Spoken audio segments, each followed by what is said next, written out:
Let me explain about Buddhism in Japan in this video because this is going to help you evangelize if you're a Christian. まず、このビデオで、早く、単純に、日本の仏教や、その仏教の世界観について、少し、申し上げたいと、皆さんにこういうこと、何であるかということを説明したいと思います。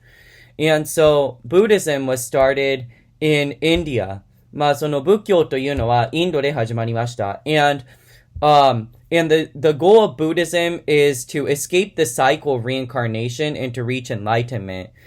この仏教の目的というのは、この輪廻転生を、循環というものを乗り越えるために悟りを開くということです。And enlightenment is the state of knowing all things. この悟りというのは、すべてのことを知るという意味でもあります。And reincarnation is that if you die, you'll be reincarnated or you'll become like a fish or a god or something like that. この輪廻転生というのは死んだ後にはその虫か、あるいは神様になるとかそういう、考え方なんですね。And in order to avoid that or to stop or to get out of that cycle of doing that, you have to reach enlightenment. そういう神様になったり虫になったり、そういうその循環から、死と、死んでまた他の、その神様とか虫とか生き返るという、この循環っていうか、これを逃れるためには、その悟りを開くということが必要なんですね。So, let me talk about the founder of Buddhism, who is Siddhartha Gautama. この釈迦様という、仏教の創設者について少し話したいと思います。You know, Siddhartha was born into a rich family, a king's family. この釈迦様というのは、ものすごく、金持ちの家族のから生まれました。And there was a prophecy about Siddhartha Gautama when he was a baby that he would either be a great a political ruler or a great religious leader. この釈迦様が生まれた時に予言があったんですね。それは、その釈迦様が偉大な王様の支配者になるか、あるいは、その偉大な宗教の指導者になるという、そういう予言があったんですね。But his father did not want Buddha to be a religious leader. So he confined him in the castle. So he saw no suffering or no poverty ever in his life. この釈迦様のお父さんが、父が、その釈迦様が偉大な宗教の指導者にならないように、この、その自分の城に閉じ込めて、その世の中の本当の苦しみや、嘆きや貧困というものを見せなかったんですね。But Siddhartha Gautama, when he was a teenager, escaped the castle of his father, and he saw the suffering of the world. しかし、その釈迦様というのが、青年になった時に、お城から逃げて本当の世の苦しみや貧困というものを目にしたんですね。And he said, I want to solve this problem. それで釈迦様が、この問題を何とかして解決したいと言ったんですね。So he did a lot of practices like yoga, meditation, この釈迦様というのは苦行する、またあるいはその瞑想やヨガやいろんなことをしたんですね。And he suffered. それでものすごく苦しんだんですね。And then he couldn't suffer any longer because he was fasting and his body was about to die. 本当に釈迦様がその、苦行している時に断食をして、もう断食できない、これ以上したら死ぬような状態になったんですね。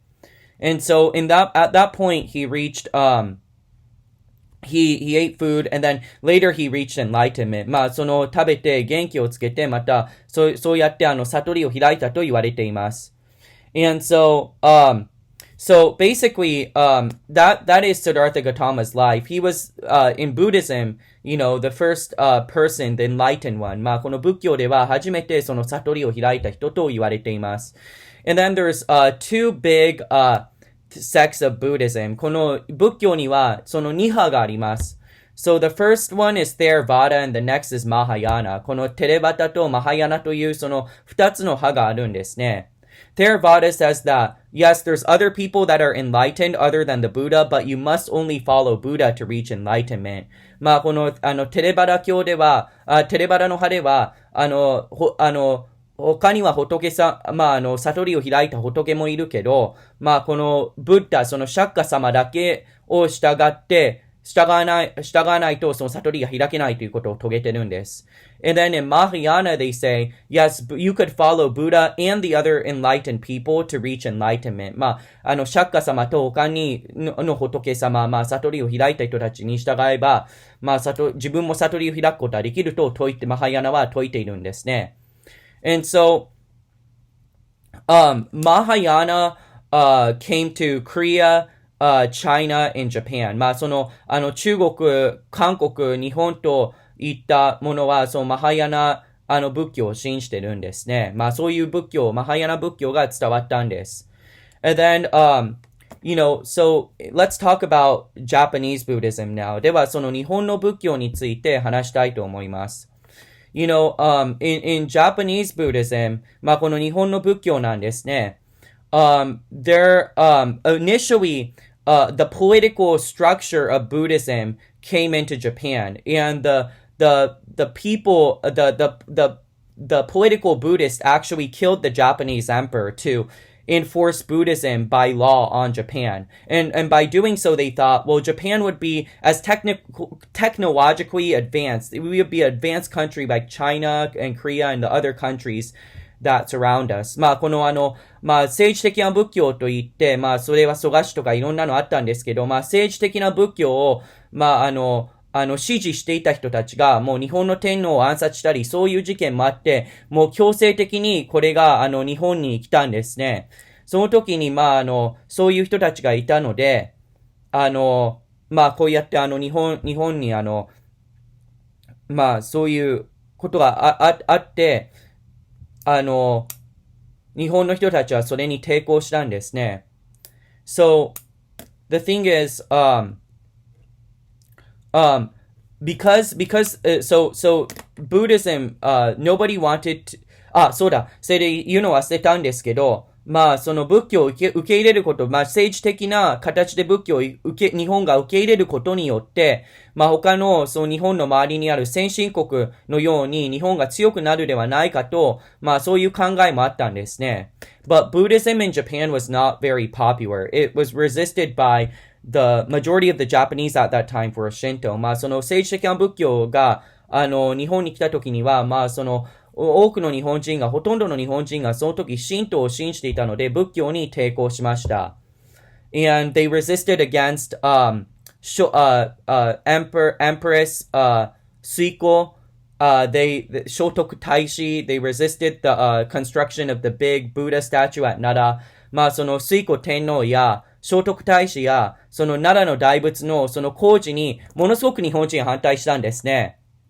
And but then Emperor Kammu wanted to say, okay guys, let's chill out. Like you political Buddhists and Shinto people, we need to get along with each other. I don't want any more war in my country. That's what Emperor Kammu said. カム天皇はその日本の神道の信じていた多くの人とその政治的な仏教を支持していた人たちに、おいもうちょっとその対立をやめようじゃないかって言ったんですね。So he sent two Buddhist monks called Saicho and Kukai to say, okay, let's not implement political Buddhism in Japan, but let's implement spiritual Buddhism in Japan. The true form of Buddhism, more of a truer form of Buddhism. それでその桓武天皇がその最澄と空海という二人のその仏教のお坊さんを派遣して、海外に派遣して、それで本当の根本的な仏教、その霊的な仏教、政治的な仏教ではなくて、その霊的な仏教をこの日本に伝えてきて、持って帰ってきてくださいということを言ったんですね。And then so they came, and then so this brings me to the point of the four major Buddhist sects in Japan. それで、ここからその日本の4つの仏教の派のことについて話したいと思います。So the first one is called Mikkyo, which is esoteric Buddhism. まず最初に言いたいのは、その密教のことです。And this is the one that 最澄and 空海, the two Buddhist monks brought in. その二人のお坊さん、最澄と空海が、日本に伝えた仏教の、教えなんですね。Not much is known about it because they're esoteric, they're secret. 本当にその密教っていうほどで秘密の教えっていうこともあり、あまりこの密教が何を信じているのかということはあまりよく知られていません。The next is Zen Buddhism that came into Japan. その次はその禅仏教なんですね。And I used to be a part of Zen Buddhism for a very long time. それで私も以前は、禅仏教を信仰していたことがあるんですね。as a New Ager. その New Age としてこれを信仰していたことがあります。And so, with this form of Buddhism, so there's two main sects in Zen Buddhism called, Rinzai and Soto. 臨済とソートというそのもう禅仏教の中に2派があるんですね。臨済、they make you think a lot of thoughts.And by thinking a lot of thoughts, they believe that you could get enlightened. By thinking about hard questions in life, by thinking. 臨済といったらものすごく考えることによって、悟りを開くということが教えられてるんですね。But Soto says you have to empty your mind so that you can reach enlightenment. それでソートが言うのは、その頭を空っぽにする何も考えないことによって、その悟りを開くということなんです。But Zen is very, there's a lot of,rituals and meditation that goes along with it. その禅というのは、いろんな、この苦行というものがあるんですね。And then, 修行というものがたくさんあるんです、この禅仏教。And so, I guess, they invented, the Japanese tea ceremony. それで本当に日本の、茶道というものを、作った派でもあるんです。And why I know about this is because, when I was unsaved in Japan, I saw a Bible, a New Testament Bible, and a Zen Buddhism book at the hotel in Japan. ホテルの中で、その、新約聖書とあとは、その、禅仏教の本があったんです。And Zen Buddhism is popular in the West, here in America. この禅仏教というのも、このアメリカでもものすごく人気があるんですね。なんと。And so,The next sect I want to talk about is called Jodo Shinshu or Pure Land Buddhism. 次のその仏教の派というのは、その、浄土真宗なんですね。And in this sect, they believe that, in this lifetime, you cannot achieve enlightenment. You just have to, proclaim Nami Amida Butsu, which means I believe in, Amida Buddha. I believe in Amida Buddha, which is one of the enlightened people. それでこのナミアミダ仏と唱えることによって、この人生でこういうことだけができるということを言ってるんです。And so, by proclaiming Nami Amida Butsu, or I believe in, Amida, Buddha,You go to Pure Land, and from there, you can work to reach enlightenment. それで涙仏とこの人生で唱えれば、その浄土に行き、その浄土、清いところに行き、そこから、頑張って、悟りを開くことができるということを信じてるんですね。And, the last sect of Buddhism is, Nichiren Buddhism. 最後の、私がここ言いたい宗派は、その日蓮仏教です。And in Nichiren, what they believe is, it was founded by a monk, in Japan called Nichiren, who, brought back,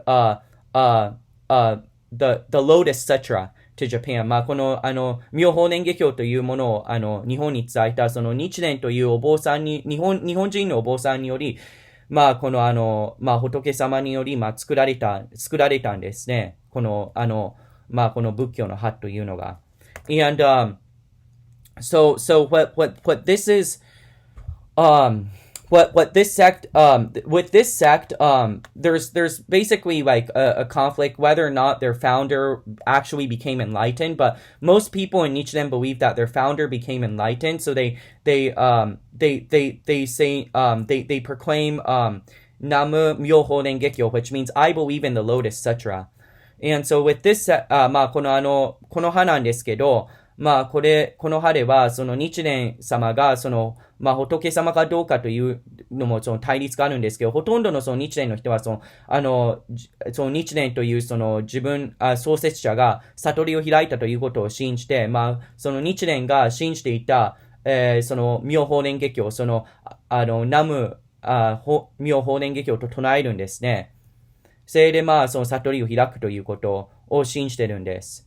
And Nichiren is actually it's a political form. The Nichiren Buddhist sect holds a strong hold in Japan, a political party in Japan called the Komei Party. その日蓮の派というのは、その公明党につながってるんですね。And they want Japan to be a Buddhist country. それで彼らは、その日本がその仏国になってほしいんですね。Because they say that all the other Buddhist sects are wrong. We're the only right Buddhist sect. And if Japan doesn't follow that, then Japan becomes like destroyed, basically. それでこの日蓮が、その私たちの派だけが正しい派で、この世を信じなければ、信じてその日本仏国、私たちの教えに沿ったその日本がその日蓮宗教にならなければ日本は滅びて偉いことになってしまう。他の仏教の派は間違ってるとかそういうことも言うんですね。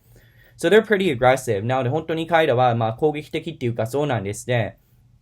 And so, anyways, with that being said, the thing is, this helps to know all of this just because, like there's a lot of these Buddhist sects that are on the street. この日本に行けば、こういうこういったその仏教の派の人が、私も路傍伝道するんですけど、キリスト教として、彼らもその道にいるんですね。And there's a lot of Japanese style preaching that has been invented over the years to promote Buddhism, including like 落語, so these people are out there on the street. その落語とも言う、その伝道の方法というのは、その仏教を伝道する方法というのはこういう宗派により作られていたんですね。So the thing is, what I could say is this, it's good to know about these sects to have good questions towards them, to lead them to Christ. そういう、仏教の派を知ることによって、彼らに、尋ねるって、どういう質問をして彼らをキリストに導くかということをわかるんですね。And I know all of this information because I actually talk with a lot of Buddhist people when I was in Japan evangelizing this time around. 8月の、その7月にその日本で伝道していた時に、こういう仏教の派の人たちに話して、こういうことを知ったんです。And there's a lot of Japanese YouTubers who have made educational content about Buddhism. それで本当にその日本人の YouTuber で、この仏教のことについての教育的なビデオを作った人たちが多くいます。And so that's how I learned. それでだからこそ私は学んだんです。こういうことを学んだんです。My education in America has helped me understand what Buddhism is in general. But I think that my evangelism in Japan has made me understand what Japanese Buddhism really is. このアメリカの教育を受けて、この仏教は根本的にどういう世界観なのかということ、それは一般的に仏教は何なのかということについては、その知識を得たんですけど、私が日本で伝道している時にこそ、本当日本の仏教とは何なのかということをもっと詳しく学ぶことができたんですね。And so Buddhism at its core is a philosophy, but but like I said, it's very dangerous because the ultimate goal is enlightenment, knowing all things. What did Adam and Eve do? Bite out of the fruit of the tree of knowledge of good and evil. So their ultimate purpose is to be deceived by the devil. Soこの仏教の最終的な目的というのは悟りなんですね。前にも動画をしたと思いますけど、この悟りを開くというのは全てのことを知る。アダムとエバがその神様に背いた時には善悪の知識の実を取って食べたんですね。それで神様に背いたんです。だから、なのでこれは本当に、この、仏教の、修行とかそういうことは、本当に霊的な暗闇を、と悪霊を、そういう人たちはその人生に招いてるんですね。So, the Joshua Project, actually says that, 61% of the Japanese people are Buddhists. I don't think it's that much, but definitely Buddhism is a stronghold in Japan. このジョシュアプロジェクトのウェブサイトでは、その61%の日本人が、その仏教を信仰しているということを言ってるんですけど、私は実際にはそこまでではないと思うんですけど、これは確かなことなんですね。この仏教というのが、一番日本において強い、悪魔の、悪魔の、権威なんですね。So, Buddhism is a stronghold in Japan. 本当に仏教というのが、日本の、ものすごく、その悪霊の、仏教によって人々が福音に来ないように悪霊は、そういうことをしてるんですね。その仏教を、その日本人が信じるようにしてるんですね、悪魔が。And so, the thing is, with my family too, my grandmother is actually Buddhist. 私の、おばあさんも、その仏教を信仰してるんですね。私の家族、私の、父の、方なんですけど、その仏教を信じてるんですね。And, it's really sad because there's a stronghold. 本当に悪魔がその仏教を通して家族が救いに来れないようにものすごく支配してるんですね。And I see that with other Japanese people too. 他の日本人もその仏教の悪霊の操りによって福音に来れないような状態にいるんですね。So ultimately the battle is spiritual. 最終的には私たちの戦いというのは霊的な戦いなんですね。But at least if you know what it is you're going against, or it makes it easier to understand what to pray for. 本当に、この仏教というのは何なのか、暗闇と悪魔の策略は何なのかということを、知ることによってどういうふうに乗ればいいのかということがもっとはっきりわかるので、その仏教を知ること大切だなとか僕は思ってるんですね。And so that's what I would say in this video. Please pray for, just the Buddhism to get, for Christianity to prevail and not